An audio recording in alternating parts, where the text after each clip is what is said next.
ঠিক বলেছেন কর্তা। ওই মেয়েটি কে রে? বুঝে খোপায় লাল ফুল, ইয়ে গরম। ও তো কদম, বসন্তের মেয়ে। বসন্তের মেয়ে কদম? হ্যাঁ বেশ ঠাকুর ঠুকুরটি হয়ে উঠেছে। হ্যাঁ, এতদিন আমার নজরে পড়েনি কেন? ওর সঙ্গেই তো আজকাল মানে ঘনার বেশ একটা মাখো মাখো ব্যাপার মানে চলছে। তাই বুঝি? হ্যাঁ। সেটা তো জানতাম না। ও কদম, কি বলছো?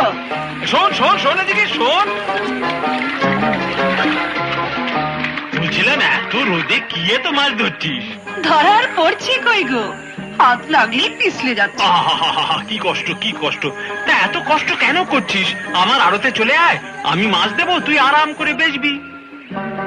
তার দাম মেটাতে হবে কি দিয়ে? টাকায়?